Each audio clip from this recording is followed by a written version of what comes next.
Hey everyone, thank you for tuning in. Today I'm arranging a hand-tied fresh flower bouquet using store-bought and flowers that I picked from my garden. So I have store-bought roses here, the pink roses in front of you. I'm currently cleaning some zinnias.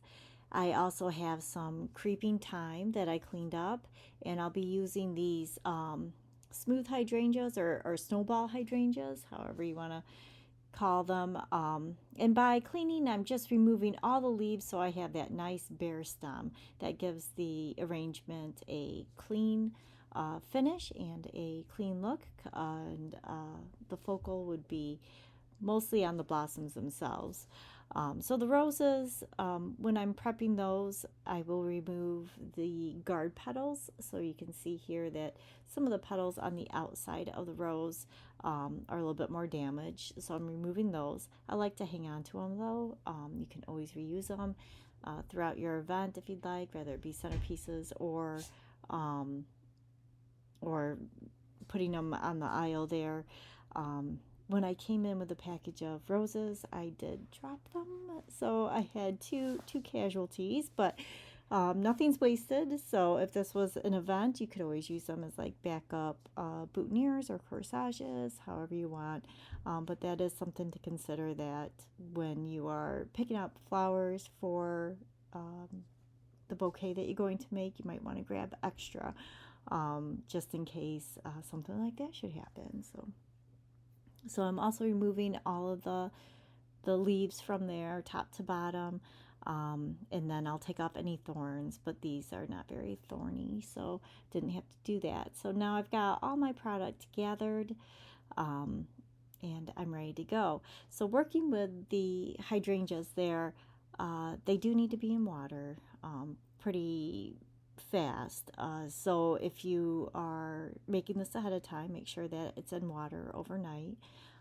Or even if you are doing it the day of, you'll probably want to set it in some water until you're actually ready to do like pictures or go down the aisle.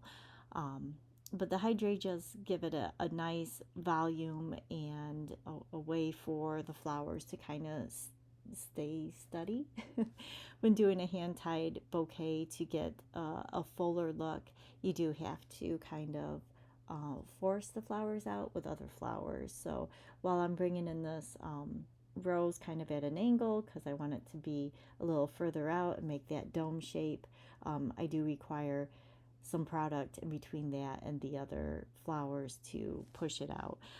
You do see some looser arranged bouquets, a little bit more of like the kind of like a freestyle bouquet, and a lot of those at the base of them will have something like a small cage or just some kind of flower or greenery that creates kind of like an armature or a way of trapping that stem right where you want it. If this was an artificial bouquet, no problem, you just bend the flower in the direction that you need it to, or if you need it a little bit more spaced out, you can give it a little bit more of that bend. But you do need a lot of flowers to push the other flowers out to where you want them.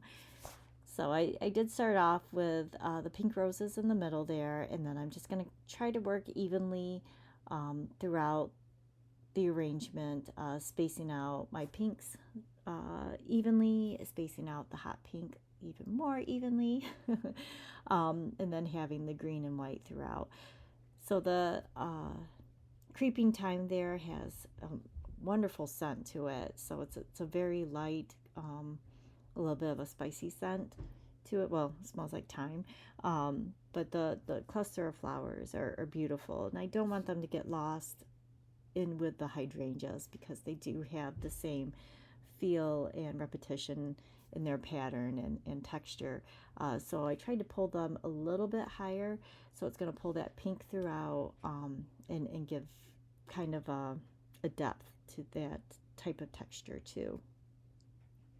And then that way you can notice it more. If it was pulled in a little bit tighter, you might not see it quite as much, but it gives that different feel to the bouquet rather than just having the green throughout.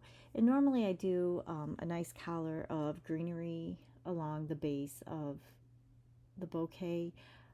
But these hydrangeas, they have such a wonderful shape that they naturally kind of curled under. So it did hide my mechanics. You can add that collar of like lemon leaves um, or even hydrangea leaves, or you could put like artificial leaves too underneath it, just to give it that definite stop on the bouquet and kind of finish up that edge. This is also a nice arrangement for centerpieces too. So fairly inexpensive as it was just the cost of the roses there, and then everything else came from the garden. So that's something to consider if you're having a spring or summer, or actually any type of wedding or event. You can always pull from your garden, interlace it with other flowers from the store or the florist, and make your arrangements too. So, and you can always do the arrangements hand tied like this, and then just drop them into the vase. It works very well, or you can arrange them right to the vase. When cutting the handle, I like to measure about 2.5 hands down to give it a nice handle there to hang on to, and it's not too far long. You can put a nice ribbon treatment on it, but make sure it goes back in water. But we made it all the way to the end. Thank you so much for watching.